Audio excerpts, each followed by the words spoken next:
Good evening guys, welcome to my blogging channel Anu blogs.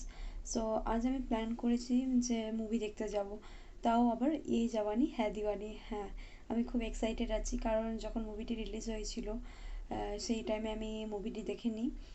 Just 3 থেকে 4 বছর আগে আমি মুভিটি দেখেছিলাম কলেজে।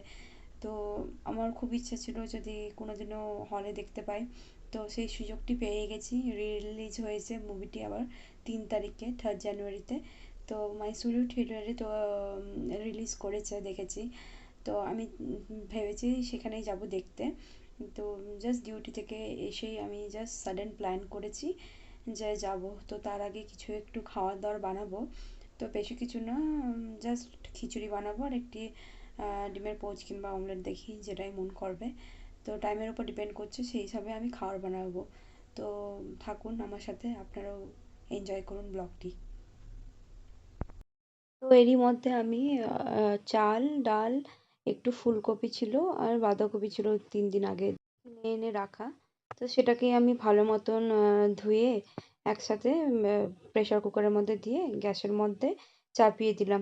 এর মধ্যে আমি মিক্সার গ্রাইন্ডারের গ্লাসের মধ্যে ধনে, গোটা ধনে, গোটা জিরে আর শুকনো লঙ্কা দিয়ে গ্রাইন্ড করে নিলাম। সো দেখুন, গ্রাইন্ড করতে বসিয়ে দিলাম। তো মশলাগুলো ভালো মতন পেস্ট হয়েই গেছে, দেখতেই পাচ্ছেন বেশ লাল লাল হয়ে গেছে। তো এরপরে আমি একটু আদা থেতলে নিলাম এই ছোট্ট আমার একটি হেমলদস্তাতে, কারণ আদা দিলে পরে খিচুড়ির টেস্টটা খুব ভালো লাগে খেতে। তো আমি যে কোনো ইয়েতে আদা একটু ভেজে দিতে প্রথমেই পছন্দ করি। তো দেখতেই পাচ্ছেন আমার আদাটা প্রায় থেতলানো হয়েই গেছে। তো এরপরে আমি এর মধ্যে কড়াইটা চাপিয়ে দিয়ে একটু তেল দিয়ে ভালো মতো নাড়িয়ে চাড়িয়ে ফোড়নের জন্য গোটা জিরে আর কাঁচা লঙ্কা আর সেই থেতলে রাখা আদাটা দিয়ে দিলাম।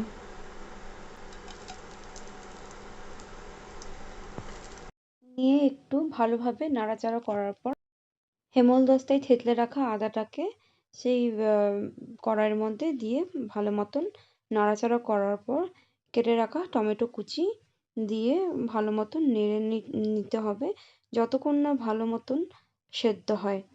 তো ঢাকা দিয়ে সেদ্ধ করবেন, তাড়াতাড়ি হয়ে যাবে। তো দেখতেই পাচ্ছেন বেশ অনেকটাই সেদ্ধ হয়ে এসেছে। তো আর একটু ভালো মতন নাড়াচাড়া করতে বাকি আছে, প্রায় 60% ভাজা হয়েই এসেছে। এরপরে একটু আমি কারি পাতা দিলাম, কারণ কারি পাতা দিলে পরে টেস্টটা বেশ ভালো আসে। আমার তো খুব ভাল লাগে। প্রথম প্রথম যখন আমি ব্যাঙ্গালোরে এসেছিলাম তখন আমার খেতে একদম ভালো লাগতো না কারি পাতা, কিন্তু যবে থেকে আমি মাইসোরে এসেছি, মাইসোরে শিফট করেছি, তবে থেকে আমার কারি পাতার প্রতি একটা খুব ভালোবাসা জমে গেছে। তো এরপরেই আমি সেই বেটে রাখা মশলাটা কড়াইয়ের মধ্যে দিয়ে দিলাম। তো ভালো মতন টমেটো আর লঙ্কার সাথে নাড়াচাড়া করে নিয়ে যতক্ষণ না তেল ছেড়ে আসবে ততক্ষণ আপনি খুন্তিটাকে নাড়াতে থাকবেন।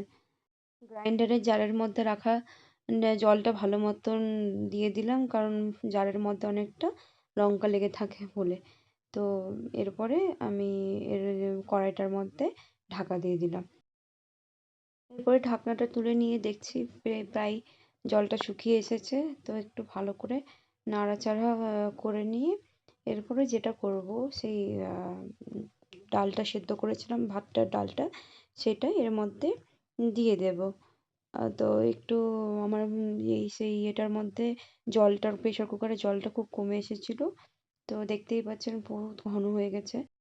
তো তার জন্যই আমি পরের থেকে একটু জল অ্যাড করে দিয়েছিলাম, যাতে একটু বেশ ঠিক ঠিক ভাবটা থাকে। তো এরই মধ্যে আমি বাদাম ভেজে নিলাম, কারণ খিচুড়ির মধ্যে বাদাম ছাড়া একদম ভালো লাগে না। তো আমি বাদামটা ভাজতে ভুলে গেছিলাম প্রথমেই, নাহলে প্রথমেই আমি বাদামটা ভেজে নিই। তো বাদামের সাথে খিচুড়ির কম্বিনেশনটা খুব ভালো লাগে আমার। তো বাদাম ছাড়া খিচুড়ি খেতে ভালোই লাগে না। তো এই বাদামটা ভাজা হয়ে গেলে পরে খিচুড়ির মধ্যে অ্যাড করে দেবো। অ্যাড করার পরে খিচুড়িটার সাথে বাদামগুলোকে ওপর নিচ করে ভালো মতন নেড়ে দেব। তো দেখতেই পাচ্ছেন ভালো মতন নাড়া হয়েই গেছে। তো এরপরে পরিমাণ মতন হলুদ গুঁড়ো আর পরিমাণ মতন লবণ দিয়ে দিলাম, নিয়ে খুন্তিটা দিয়ে ভালো মতন নাড়াঘাটা করে নিলাম। তো এরপরে দেখতেই পাবেন কি সুন্দর একটা কালার এসে গেছে। নিয়ে লাস্টে আমি গরম মশলা অ্যাড করে দিয়েছি, আর দেখুন বেশ ফুটে এসেছে, খিচুড়িটা হয়েও গেছে। এরকমভাবে আপনারাও বানিয়ে দেখবেন বাড়িতে, খুব ভালো লাগবে খেতে। দেওয়ার পর ভালো মতো নাড়িয়ে নেবেন। তো এভাবেই আমি খিচুড়ি বানাই। খিচুড়ি রান্না করা কমপ্লিট। আমি ডিমের পোচ বানানোর জন্য তাওয়ার মধ্যে তেল লাগিয়ে দিয়ে ডিমটাকে ফাটিয়ে নিয়ে আমি তাওয়ার মধ্যে দিয়ে দিলাম। ভালো মতন দিতে পারিনি, দেখুন ফেটে গেছে।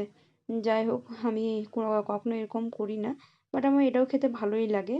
যখন ফেটেই গেল তখন আমি উপর থেকে আরও ভালো মতন ফাটিয়ে দিয়ে ডিমের কুসুমটাকে ছড়িয়ে দেওয়ার চেষ্টা করলাম, আর নিয়ে উল্টে দেব। তো দেখতেই পাচ্ছেন পোস্টটা বেশ ভালো ভাজা ভাজা হয়েই এসেছে। নিয়ে ওপর থেকে একটু তেল দিয়ে দিলাম যাতে আর একটু ক্রাঞ্চিনেস ব্যাপারটা আসে। তো একটু এদিক ওদিক করে চেপে টেপে খুন্তি দিয়ে ভালো মতন ভেজে নিলাম। ব্যাস, আমার ডিমের পোচ তৈরি হয়ে গেল। নিয়ে এই যে খিচুড়িটা দেখুন বেশ সুন্দর হয়েছে, একটু আমের আচার আর আমার খাওয়া। সো এরপরে আমি তো আলুময়, দেখুন বাইক করে বেরিয়ে পড়েছি। আমার এক ফ্রেন্ড এসেছিল, তারই সাথে বেরিয়ে পড়েছি। রাত্রেবেলা মুভি দেখতে যাওয়ার মজাই আলাদা। তো এরই মধ্যে একটা অন্ধকার রাস্তার মধ্যে দেখতে পাচ্ছেন কি সুন্দর চাঁদটাকে দেখা যাচ্ছে। আমার এরকম চাঁদ দেখতে খুব ভালো লাগে। তো রীতিমধ্যে আমি আমার ফেভারিট মল মাইসোরের নেক্সাস মলে পৌঁছে গেছি। তো আমি প্রায় লেট হয়ে গেছিলাম, কারণ দোষটা আমারই, কারণ আমারই ডিউটি থেকে এসে রান্না বান্না করতে দেরি হয়ে গেছিলো বলে। আমার ফ্রেন্ড তো লিটারালি আমার পিজির সামনে দাঁড়িয়ে ওয়েট করছিল, আমার রুমের সামনে এসে দাঁড়িয়ে ওয়েট করছিল। তো আমরা মলের মধ্যে ঢুকে পড়েছি। তো এরকম প্যাঁচানো প্যাঁচানো রাস্তা আমার প্রচণ্ড ভয় লাগে। তো আমরা ভুলবশত কার পার্কিংয়ের রাস্তায় ঢুকে যাই, নিয়ে ওখান থেকে আবার ব্যাক করে অন্য বাইক পার্কিংয়ের দিকটায় গেলাম। গিয়ে মানে এতটাই ফ্রাস্ট্রেটেড ফিল হচ্ছিল যে দেরি হয়ে গেল। নিয়ে দেখতেই পাচ্ছেন কত ভিড়। নিয়ে তাড়াহুড়ো করে পৌঁছে গিয়ে পিভিআর এর সামনে দাঁড়িয়ে ওয়েট করছিলাম। টিকিট কাটা হয়ে গেল, ব্যাস আমরা হলের মধ্যে ঢুকে পড়েছি। তো ভেবেছিলাম মুভিটি শুরু হয়ে যাবে, কিন্তু না, আমাদের কপাল ভালো ছিল, তখনও পর্যন্ত শুরু হয়নি। নিয়ে দেখতে পাচ্ছেন দীপিকা পাডুকোনের এন্ট্রি হয়ে গেছে।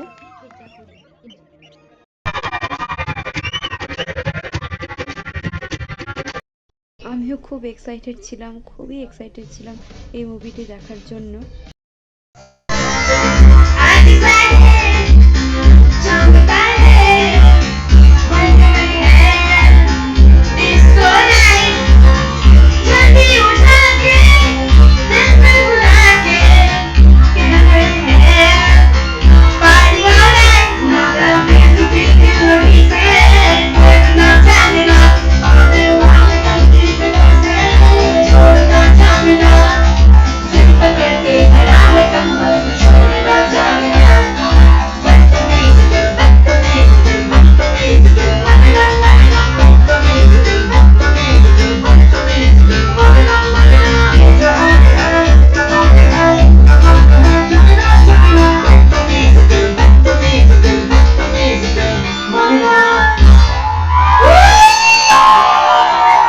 মুভি দেখতে কারই না ভাল লাগে।